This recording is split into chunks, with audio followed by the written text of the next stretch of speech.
የዛሬው ጉዟችን የምድራችንን ውበት ሁሉ ጠቅልላ ወደ ያዘች ውብ አገር ይሆናል።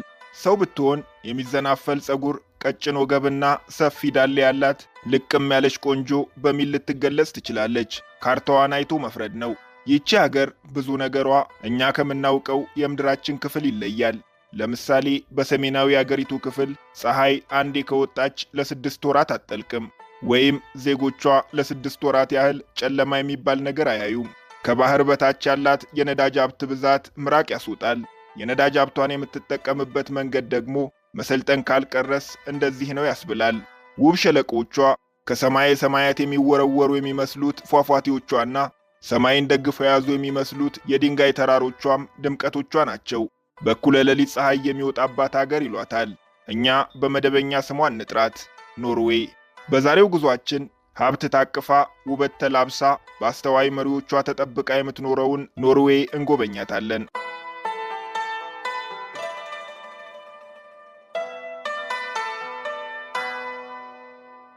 የ5.5 ሚሊዮን ዜጎች አገር የሆነችው ኖርዌይ ውብ፣ ሀብታም፣ ለኑሮ ምቹና የደስተኛ ህዝቦች መኖሪያ ናት።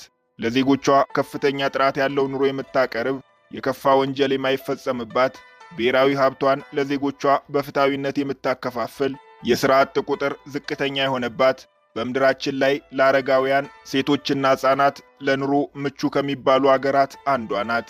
ቡና ወዳዶቹ የኖርዌይ ዜጎች በዓለም ደስተኛ ከሚባሉ ህዝቦች ከቀዳሚዎቹ መካከል ናቸው። ለነገሩ ምን ጎደለም ብለው ይከፋሉ። የደስተኝነታቸው ምክንያት ብዙ ቢሆንም በእርግጥ ማን ያውቃል፣ ከኢትዮጵያ እየወሰደች የምታጠጣቸው ቡና አንዱ ምክንያት ሊሆን ይችላል። አንድ የኖርዌይ ዜጋ በቀን በአማካይ ከ4 እስከ 5 ሲኒ ቡና ይጠጣል። በምድራችን ላይ ከኖርዌይ በላይ ብዙ ቡና የሚጠጡ አገራት ፊንላንድና ሉክዘምበርግ ብቻ ናቸው ይላል ጥናቱ። እኛ ከቤት ቤት እየተጠራራን የምንጠጣውን የቡና መጠን የቆጠረልን የለምና ደረጃ ውስጥ አልገባንም። ኖርዌይ ከቅዝቃዜው ውጪ ሁሉ ነገሯ የሚወደድ አገር ናት። ቅዝቃዜዋ ግን እንደ ኢትዮጵያ ካሉ ዓመቱን ሙሉ ፀሐይ ከሚወጣባቸው አገራት ለመጡ ሰዎች ሊያስቸግር ይችላል። ወደ ሰሜን ከፍ እያሉ በሄዱ ቁጥር ደግሞ ቅዝቃዜው ከዜሮ በታች 30 ዲግሪ ሴልሺየስ ሊደርስ ይችላል። እነሱ ግን ቅዝቃዜውን እንደ መድኃኒት ነው የሚቆጥሩት። ገና ከተወለደ 2 ሳምንት እንኳን ያልሞላው ሕፃን አጥንት የሚሰረስር ቅዝቃዜ ባለበት የበረዶ ግግር መሃል ውጪ ቅዝቃዜ ላይ አስተኝተውት ሊመለከቱ ይችላሉ። ይህ በእኛ አገር ለመስማት እንኳን የሚያስደነግጥ ቢሆንም እነሱ ግን ቅዝቃዜ በሽታ የመከላከል አቅምን ያሳድጋል፣ ከታመሙም ከየትኛውም አይነት በሽታ የመፈወስ አቅም አለው ብሎ ያምናሉ። ሕፃናት በቅዝቃዜ ላይ መተኛታቸው ደግሞ ንጹህ አየር እንዲያገኙና ሳያቆራረጡ ረጅም ሰዓት እንዲተኙ ያስችላቸዋል ይላሉ።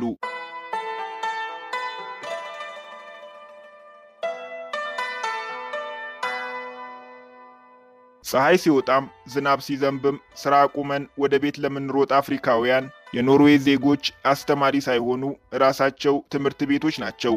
ተፈጥሮን እንዴት ወደ ገንዘብ እንደሚቀይሩ ላየ ያስደንቃሉ።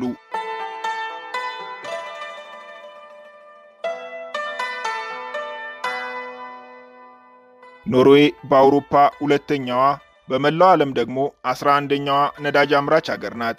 ከነዳጅ ሀብቷ በላይ ዓለም የሚደነቀው ግን በነዳጅ ሀብት አጠቃቀሟ ነው። ኖርዌይ ከምናውቃቸው በነዳጅ ሀብት ከሰከሩ የዓለም አገራት በእጅጉ ትለያለች። መሪዎቿ ብዙ ትውልድ አሻግረው መመልከት የሚችሉ፣ ፊታቸው የቀረበ ማዕድ ሁሉ ጠራርገው የማይበሉ፣ መጉረስ ከሚችሉት በላይ ማይቆርሱ ጨዋና አስተዋዮች ናቸው። እነሱ ከነዳጅ የሚገኝ ገቢ ዘላለማዊ እንዳልሆነ ያውቃሉ። ነዳጅ ከምንጩ ተሟጦ ሊያልቅ የሚችል አላቂ ሀብት መሆኑ ያሰጋቸዋል። ከእነሱ ቁጥጥር ውጪ በሆኑ ዓለም አቀፍ ምክንያቶች የነዳጅ ዋጋ ክፉኛ ሊያሽቆለቆል እንደሚችልም ይገነዘባሉ። በዛ ላይ ማን ያውቃል፣ ምናልባትም ዓለም የኃይል አማራጯን ሙሉ በሙሉ ወደ ታዳሽ ኃይል ልትቀይር፣ ነዳጅም ፈላጊ ሊያጣ ይችላል። ይህ ሁሉ ገና ስጋት ቢሆንም በትውልድ ቅብብሎሽ የአገራቸውን ነዳጅ የማስተዳደር ኃላፊነቱ የወደቀባቸው መሪዎቿ ግን ይህ የገባቸው ገና ነዳጅ ማውጣት ከመጀመራቸው በፊት ነበር። ነዳጅ የተገኘ ሰሞን መሪዎቿ እንዲህ አሉ። ይህ ነዳጅ የኛ ብቻ አይደለም። እዚህች አገር ላይ ወደፊት የሚፈጠረው ትውልድም በሀገሩ ከፈለቀው ነዳጅ እኩል የመጠቀም መብት አለው። እናም እኛ የነዳጁን ብር ጨርሰነው ክፉ ቀን ሲመጣ ልጆቻችን ዓለም ከሚቀናበት ከፍ ካለው የኑሮ ደረጃችን ዝቅ እንዳይሉ ስደት ወጥተው የሰው ፊት እንዳይገርፋቸው አንድ መላ መዘየድ አለብን አሉ። በኖርዌይ ምድር ከባህር በታች ነዳጅ እንዳለ ፍንጭ የተገኘው እንደ አውሮፓውያን አቆጣጠር በ1959 ሲሆን ሀገሪቱ ነዳጅ ማምረት የጀመረችው ደግሞ በ1971 ነው። እንደ አውሮፓውያን አቆጣጠር በ1990 ሀገሪቱ ከነዳጅ ገንዘብ ከፍተኛ ገቢ ማግኘት ጀመረች። በዛው ዓመት ከነዳጅ ከሚገኘው ገቢ ከፍ ያለው መጠን ለመጪው ትውልድ በቁጠባ መልክ እንዲቀመጥ የሚያዝግ ወጣ። ገንዘቡን የሚያስተዳድር የነዳጅ ፈንድ ድርጅትም ተቋቋመ። ከዛን ጊዜ ጀምሮ ኖርዌይ ነዳጅ ሸጣ ከምታገኘው ገቢ እያነሳች የቆጠበችው ገንዘብ አሁን ላይ 1.4 ትሪሊዮን ዶላር ደርሷል።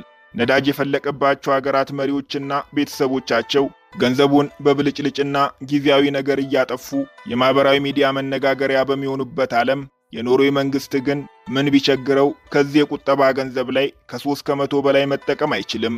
የተቀረው 97 ከመቶ ገንዘብ በነዳጅ ፈንድ አስተዳደር አካውንት ውስጥ ተጠብቆ ይቆያል። ይሁንና የዚህን ያህል ከፍተኛ መጠን ያለው ገንዘብ ለረጅም ጊዜ በባንክ ማስቀመጥ ገንዘቡን ለዋጋ ግሽበት ሲሳይ ማድረግ መሆኑን የኖርዌይ መንግስት ይገነዘባል። በመሆኑም ገንዘቡ ተገላብጦ ትርፍ ማምጣት እንዲችል አዋጭ የኢንቨስትመንት ጥናቶችን እያከናወነ ገንዘቡን ኢንቨስት የሚያደርግ የኖርዌይ የኢንቨስትመንት አስተዳደር ባንክም ተቋቋመ። ኢንቨስትመንቱ በከፍተኛ ጥንቃቄ የሚከወን ነው።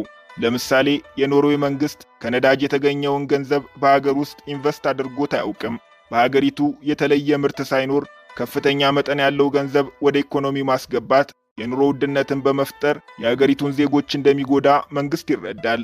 በመሆኑም ይህ እንዳይሆን የኖርዌይ የኢንቨስትመንት አስተዳደር ባንክ በተጠና መልኩ ገንዘቡን በውጭ ሀገራት በሚገኙ አዋጭ ቢዝነሶች ላይ ኢንቨስት ያደርጋል።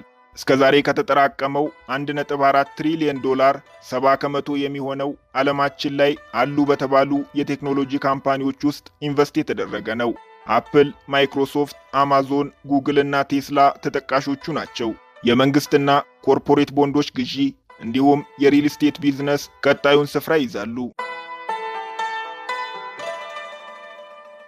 ኖርዌይ ከቁጠባ የተረፈውን ገንዘብ በአግባቡ መጠቀምም ትችልበታለች። ከነዳጅና ከታክስ የሚገኘውን ገቢ መንግስት በፍትሃዊነት ስለሚጠቀም በመላው አገሪቱ ማህበራዊ አገልግሎቶች ነፃ ናቸው። እድሜያቸው ከ16 ዓመት በታች ለሆኑ ታዳጊዎችና ለነፍሰ ጡር እናቶች ሕክምና ሙሉ በሙሉ ነፃ ነው።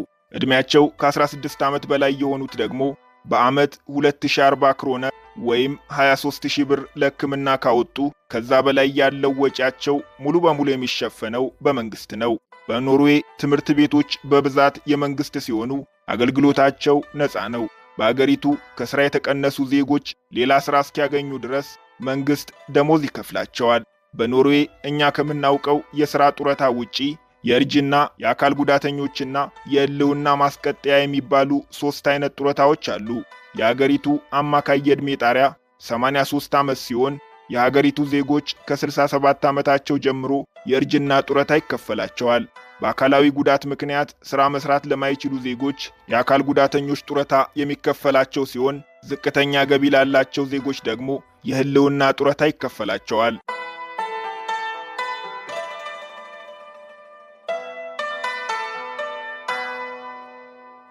ኖርዌይ እንኳን ለሰላማዊ ዜጎቿ ለእስረኞቿም ቢሆን እንክብካቤዋ ልዩ ነው። የሀገሪቱ የእስር ቤት ስርዓት የተገነባው በመቅጣት ላይ ሳይሆን አስተምሮና አንጾ ሰላማዊ ዜጋ በማድረግ መርህ ላይ ነው።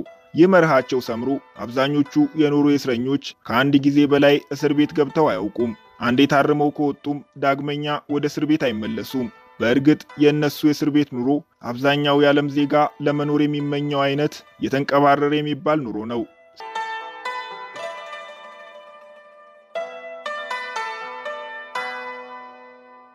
ከሌላ ዓለም መጥቶ ኖርዌይ መኖር ለሚፈልግ ሰው በአገሪቱ ሥራ ፈልጎ ማግኘት ቀላል ላይሆን ይችላል።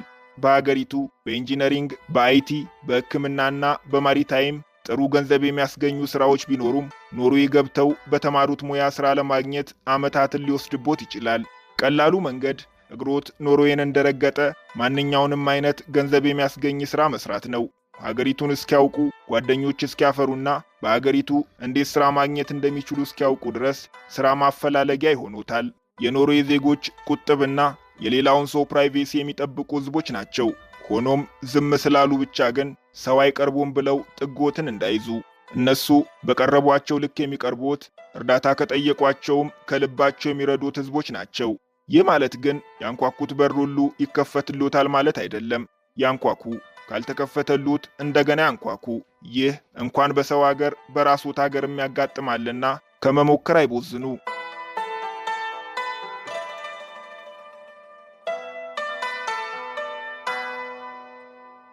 በኖርዌይ ስራ ካገኙ መደበኛው የሥራ ቀን ከሰኞ እስከ ዓርብ ሲሆን በሳምንት 37.5 ሰዓት፣ በቀን ደግሞ 7 ሰዓት ተኩል ይሰራሉ። በቀን ከ7 ሰዓት ተኩል በላይ ስራ ላይ ከቆዩ ከመደበኛው ክፍያ 50 ከመቶ፣ በበዓልና በእረፍት ቀናት ደግሞ 100% ከፍ ያለ ክፍያ ያገኛሉ።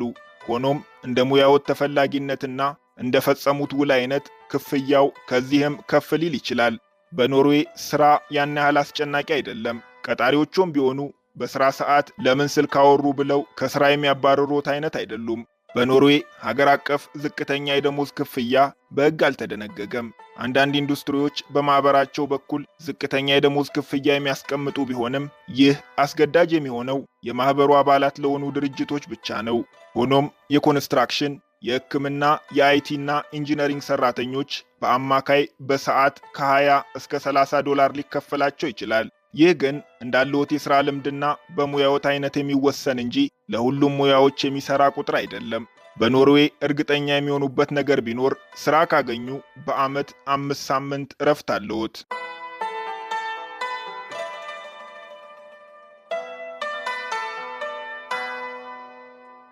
የኖርዌይ ጂኦግራፊያዊ አቀማመጥ መሰረተ ልማቶችን ለመገንባት እጅግ አስቸጋሪ የሚባል ቢሆንም ሀገሪቱ ግን በመኪና፣ በባቡር፣ በአየርና በባህር ትራንስፖርቶች የተሳሰረች ናት። በሀገሪቱ ትልቁ የትራንስፖርት አማራጭ ጀልባና መርከብ ናቸው። ኖርዌይ 33 ትልልቅና ከ700 በላይ ትናንሽ ወደቦች አሏት። ከፍተኛ ጥራት ባላቸው መንገዶቿ የምትታወቀው ኖርዌይ በየብስ ትራንስፖርትም የተገናኘች ናት።